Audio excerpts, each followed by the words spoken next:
बिस्मिल्लाहिर्रहमानिर्रहीम। मैं हूं मोहम्मद नसरुल्लाह और आप देख रहे हैं यूट्यूब चैनल।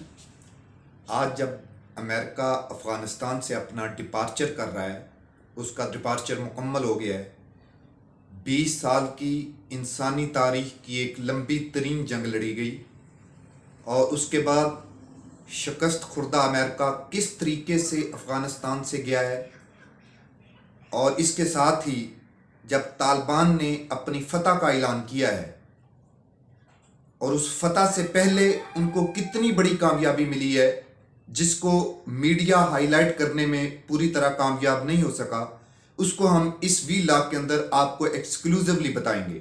आप ये वीलॉग एंड तक देखें।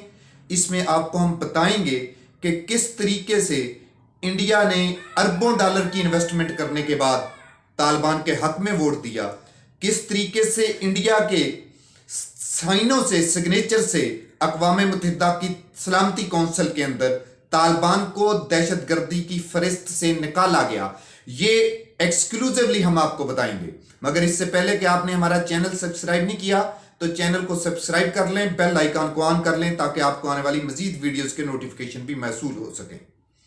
सबसे पहले 20 साल के बाद अपनी इन्वेस्टमेंट, अपने वसाइल, अपने शहरी मरवाने के बाद, अफगानिस्तान की सरजमीन के अंदर दफन करने के बाद, अमेरिका शिकस्त खाने के बाद आज उसने अपना आखिरी फौजी C-17 के जरिए से अफगानिस्तान से निकाल लिया।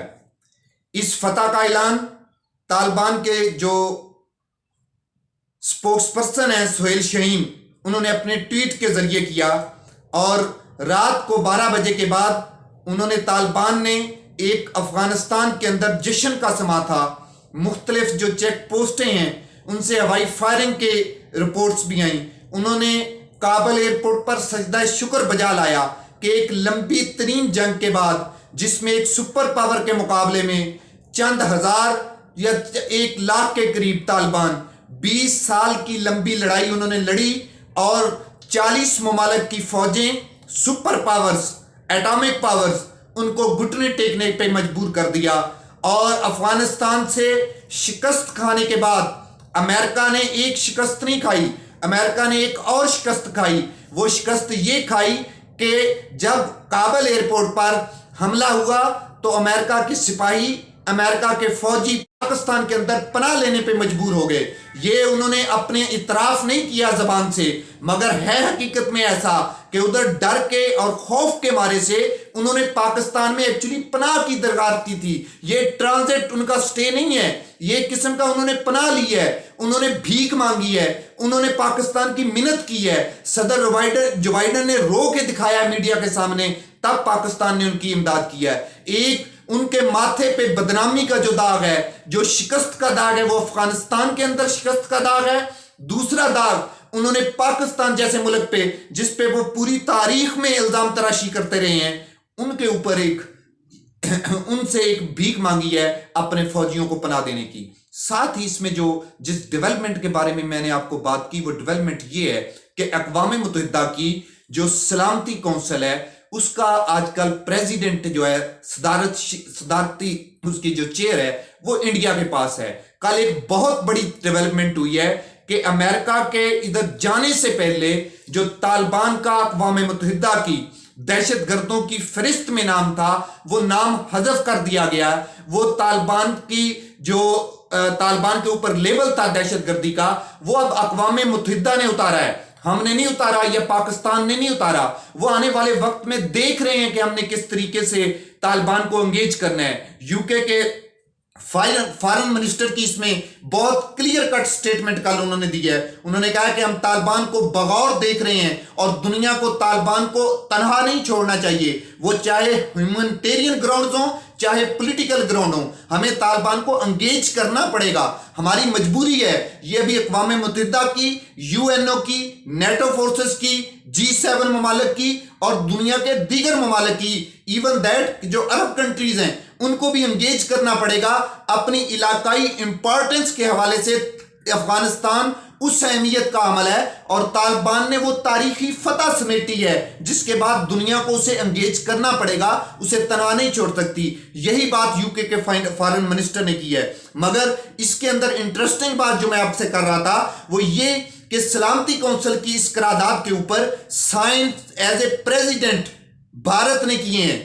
بھارت نے 400 سے زائد منصوبے، $90 ملین کی جو ان کی پارلیمنٹ تعمیر کی ہے وہ، $3 بلین کی انویسٹمنٹ، اور $1.5 بلین کی جو ان کی بائیلیٹرل ٹریڈ، جو ٹیکس فری ٹریڈ تھی، اس کا نقصان کرنے کے بعد، پاکستان کے اوپر الزام تراشی کے بعد کہ پاکستان خفیہ ہاتھوں سے طالبان کو مدد کر رہا ہے، انہی ہاتھوں سے، انہی زبان سے، انہی کاغذ سے بھارت نے سائن کر کے طالبان کو دہشت گردوں کی فہرست میں نکالا ہے۔ مگر اس کے باوجود ایک جو بہت دکھ کی بات ہے اور جو بہت افسوس کی بات ہے کہ پاکستان کے اپنے نیشنل ہولڈر جو ہیں وہ پاکستان کے اوپر اب تک الزام تراشی کر رہے ہیں۔ اس کی ایک وجہ ہے کہ ان کی رگوں کے اندر پاکستان کا خون نہیں دوڑتا، ان کی رگوں کے اندر ان کا خون دوڑتا ہے جن کا انہوں نے پیسہ کھایا ہوا ہے، جن کی ان کے اوپر انویسٹمنٹ ہوئی ہے۔ اس تاریخ ساز موقع پہ جب پاکستان کے بیانیے کو دنیا کی تمام سپر پاور نے تسلیم کیا، تمام سپر پاور نے مانا، اور پاکستان کا بیانیہ دنیا کے اوپر سر چڑھ کر بول رہا ہے، ایسے ہی موقع پہ جو غدار وطن ہیں حسین حقانی، انہوں نے پھر سے سٹیٹمنٹ دی ہے یہ کہ امریکہ کو یہ شکست اس وجہ سے ہوئی ہے کہ پاکستان 20 سال سے طالبان کی مدد کر رہا ہے۔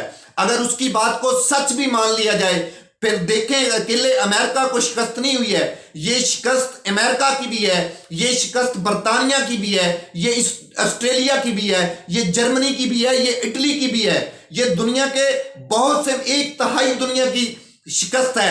اگر حسین حقانی یہ ایڈمٹ کرتا ہے کہ صرف پاکستان کے طالبان کو مدد کرنے کی وجہ سے دنیا کے 40 سے زائد ممالک کی افواج کو شکست ہوئی ہے، تو اس غدار وطن کو یہ بھی ماننا چاہیے کہ میں جس ملک سے تعلق رکھتا ہوں اس کی افواج کے اندر، اس کے اداروں کے اندر، اس کی حکومت کے اندر، اس کی ریاست کے اندر اتنی کیپیبلٹی موجود ہے کہ اگر اس کے سامنے 40 ممالک کی افواج بھی آ جائیں پھر بھی اس کے بیانیے کو فتح ہوگی، پھر بھی اس کی پلانوں کو فتح ہوگی۔ مگر ہمیں اس طرح کے موقع پہ افسوس ہوتا ہے، اس طرح کی بات کر سن کر، اس طرح کا بیان سن کر، مگر کیا کریں کہ یہ مجبوری ہے۔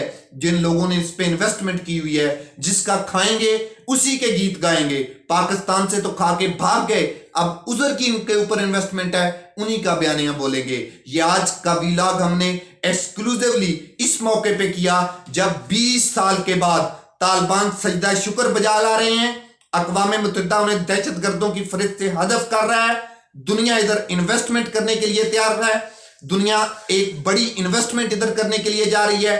اس کے ساتھ ہی ہم نے آپ کو جو ایکسکلوزیولی بتایا تھا کہ ملا ہیبت اللہ جو طالبان کے امیر ہیں ملا عمر کے بعد، ان کا بیان کب متوقع ہے؟ یہ آنے والے چند گھنٹوں کے اندر، جیسے ہی افغانستان کے اندر ایک عبوری حکومت تشکیل پاتی ہے، عبوری حکومت کا اعلان ہوتا ہے، ملا ہیبت اللہ اپنا پہلا افغان قوم سے خطاب کریں گے۔ یہ بھی ہم نے اپنے ویلاگ میں آپ کو ایکسکلوزیولی بتایا تھا۔ اب تک کے لیے اتنا ہی، بہت شکریہ۔